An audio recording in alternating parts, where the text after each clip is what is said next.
Perkenalkan, nama saya Reisha Nuzulia, NIM 2209061, akan menjelaskan mengenai alam semesta. Menurut Diani Pagestiwi dalam bukunya Lebih Tahu Tata Surya dan Alam Semesta menjelaskan, jagat raya atau alam semesta merupakan ruangan yang sangat tidak terbatas yang di dalamnya terdiri dari materi-materi. Apa sih maksud dari materi-materi tersebut?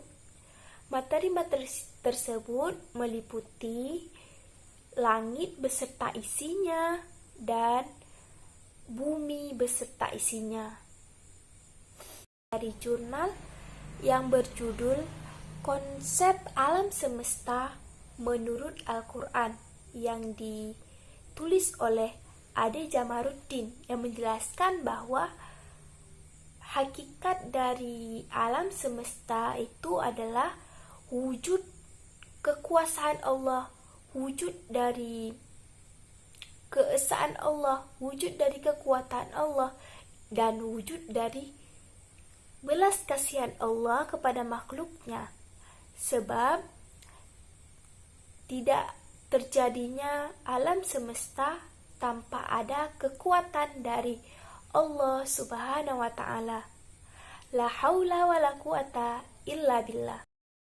Semesta mengatakan bahwa pada abad ke-19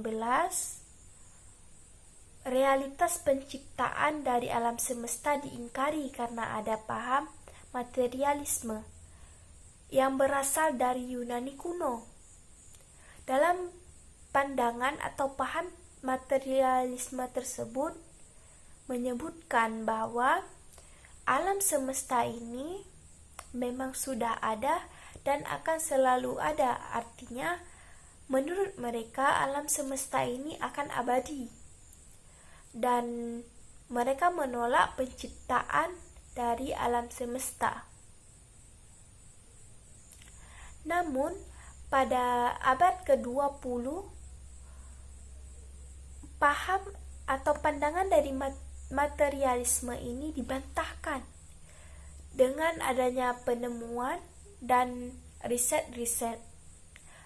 Pada tahun 1960-an, hasil riset mengatakan bahwa semua keseimbangan fisik alam dan bumi dirancang dengan rumit untuk memungkinkan kehidupan. Terdapat 3 teori yang mengatakan asal-usul atau asal mula dari pembentukan alam semesta. Yang pertama oleh teori Big Bang. Dalam teori Big Bang ini menjelaskan bahwa jagat raya berasal dari adanya suatu massa yang besar, massa jenis yang besar, yang panas dan meledak karena ada reaksi dari inti massa.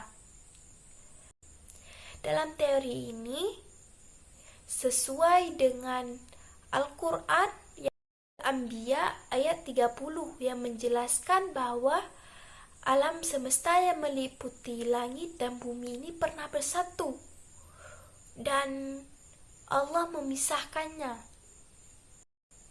Pandangan dari Edwin ini sangat sesuai dengan pandangan Al-Quran mengenai alam semesta.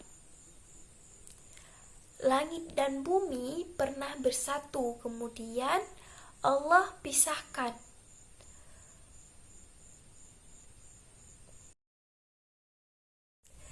Teori yang kedua yaitu teori keadaan tetap. Teori ini diajukan oleh ahli kosmologi Inggris yaitu Fred Hoyle, Herman Bondi, dan Thomas Gold, yang mengatakan bahwa alam semesta ini tidak berawal dan tidak berakhir dan akan tetap sama.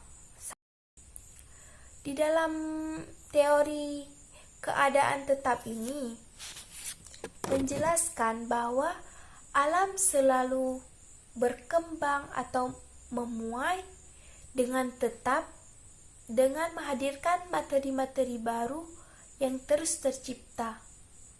Akibatnya, dalam ruang tertentu terjadi kepadatan oleh materi dengan jumlah yang tetap.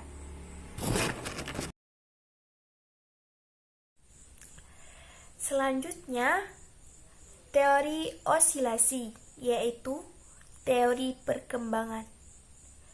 Dalam teori ini menjelaskan bahwa jagat raya terbentuk karena adanya siklus materi yang diawali oleh masa ekspansi, yaitu masa pengembangan, yang disebabkan oleh adanya reaksi hidrogen, dan tahap ini terbentuknya galaksi dan bintang-bintang.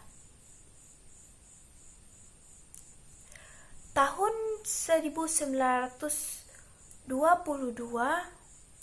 menurut ahli fisika Rusia Alexander Friedman, menghasilkan perhitungan yang menunjukkan struktur alam semesta ini tidak statis atau tidak tetap.